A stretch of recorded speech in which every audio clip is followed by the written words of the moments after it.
En un punto de vista anterior, hermanas y hermanos, les hablaba sobre este reconocimiento pontificio llamado la Cruz de Honor Pro Ecclesia et Pontifice, es decir, por la Iglesia y el Pontífice.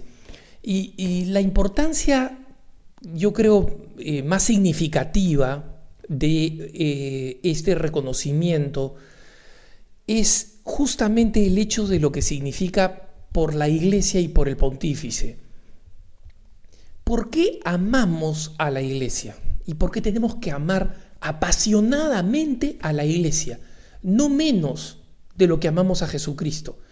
Y alguien se va a sentir escandalizado, tal vez diciendo, no, pero eso sería idolatría, a Dios solo se ama. No, les explico por qué. ¿Por qué el amor?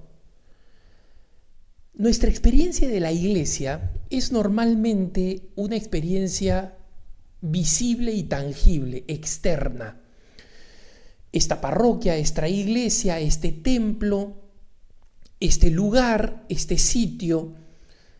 Y sin embargo, muchas veces esa experiencia puede ser una experiencia estética hermosa cuando conocemos un templo que puede ser bellísimo o que puede no serlo, pero ser extremadamente emblemático porque es la casa o el lugar donde residió un santo o donde reposan sus restos mortales, etc. Sin embargo, muchas veces también se ve limitada porque conocemos a esta monjita que no necesariamente es de mi gusto, porque conocemos a este curita que se demora pues una eternidad para atenderme, o las oficinas de tal curia diocesana o arquidiocesana, o incluso de la Santa Sede. Es decir, tenemos la impresión de que existen burocracias.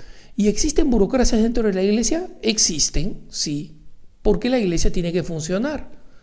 En el Vaticano, por ejemplo, las personas trabajan la mitad del día normalmente, con excepción de algunos días, trabajan solo las mañanas. Y la razón en la que trabajan solo las mañanas es porque el 99% del personal es personal consagrado, sacerdotes, religiosos y religiosas, y no pueden trabajar todo el día, no porque descansan, es porque tienen responsabilidades pastorales. Entonces, muchos de los trámites parecen demorarse más de lo que uno quisiera, etc. Pero, hermano, esas son estructuras de toda organización. ¿La Iglesia podría ser en algunas cosas o en muchas más eficiente? Sí, ciertamente. Pero la Iglesia no es fundamentalmente una institución. Y esa es la razón por la cual hay que amarla, y un cristiano no puede dejar de amarla apasionadamente. Y por eso es tan errado, hermanos y hermanas, decir, como muchas veces algunas personas dicen, yo creo en Jesucristo, pero no creo en la Iglesia. El que no cree en la Iglesia no cree en Jesucristo. Y les explico por qué. Jesucristo vino al mundo para salvarlo. Vino al mundo para salvar a todos los hombres. Realizó este acto de amor impensable, indescriptible, inconcebible. La segunda persona de la Santísima Trinidad, que de pronto decide asumir la naturaleza, la carne de la humanidad pecadora, de su creación que lo había traicionado, para venir y salvarnos. Y así es como viene Jesucristo, así es como el Verbo se hizo carne y habitó entre nosotros. Y en el huerto de Getsemaní, el momento más doloroso y angustiante de toda la vida de Jesucristo, porque no fue la cruz, no fueron los escupitajos, ni la corona de espinas, ni los azotes, ni ser clavado en la cruz, ni el ser burlado y despreciado en la cruz, porque para ese entonces el Señor ya había dicho, hágase la voluntad del Padre. El momento más trágico fue en Getsemaní, donde rezó al Padre, no porque tuviera miedo a la muerte, es porque le horrorizaba la idea de que después de todo este sacrificio inconcebible del Verbo, de Dios mismo, la humanidad podía no salvarse, porque como los seres humanos somos libres, tenemos la libertad de rechazar a Jesús. Tenemos la libertad de despreciarlo. Y la gran mayoría de la humanidad malamente ejerce ese libre albedrío. Y en consecuencia, Jesucristo muere en la cruz con el deseo intenso de salvar a todos los hombres. ¿Y cómo lo va a hacer? Si es que Jesucristo asciende a los cielos, ¿cómo lo va a hacer? Solamente lo puede hacer dejando sus misterios de salvación vivos y presentes a través de una comunidad que es una institución y que se llama la Iglesia. Esa comunidad, Iglesia, de el latín ecclesia, del griego eclesía, del arameo quejala, que significa comunidad religiosa, orante, vuelta hacia Dios. Esa es la Iglesia. No es fundamentalmente una institución. Toma forma de una institución porque si no, no podría funcionar. Pero fuera de esa organización, toda esa organización responde a un solo objetivo, al hecho de hacer presente y perenne los misterios de salvación de Jesucristo. ¿Cómo recibimos nosotros el bautismo?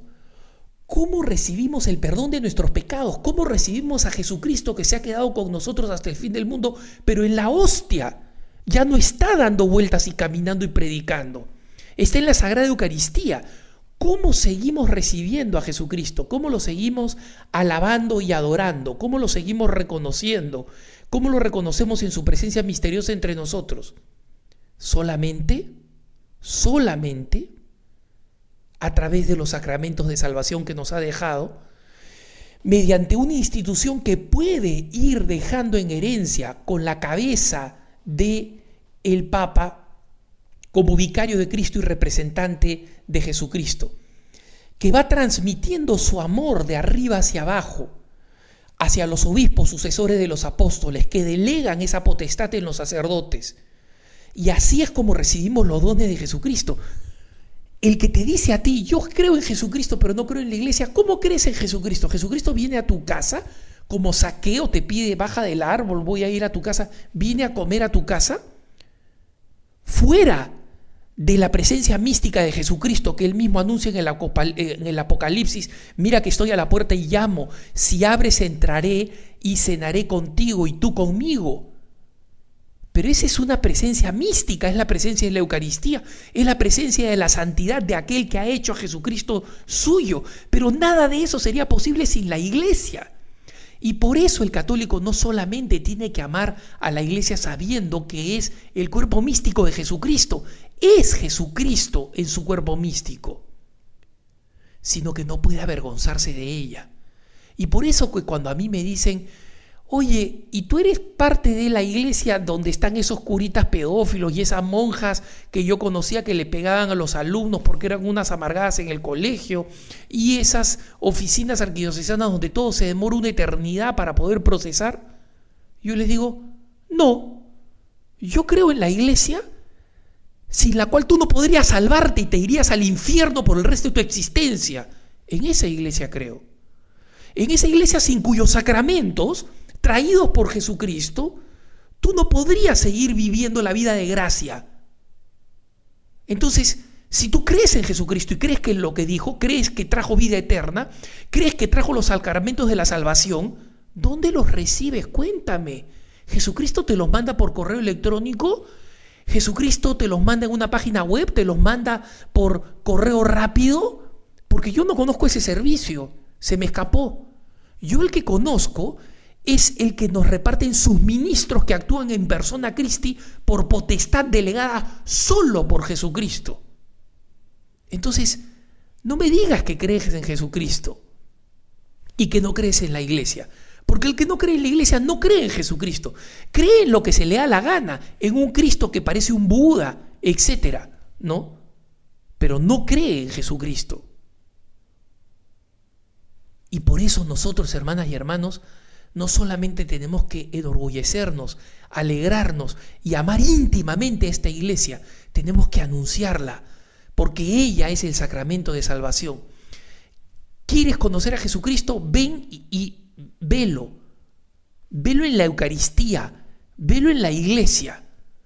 Y si es que algunos de nuestros ministros de la iglesia no están a la altura de la dignidad de Jesucristo, bueno, hermano, pide perdón por ellos, pero asegúrate que mientras tienen la potestad de darnos los sacramentos, ellos también son esa iglesia que hay que amar, respetar con todo el corazón y agradecer infinitamente a Jesucristo por tenerla.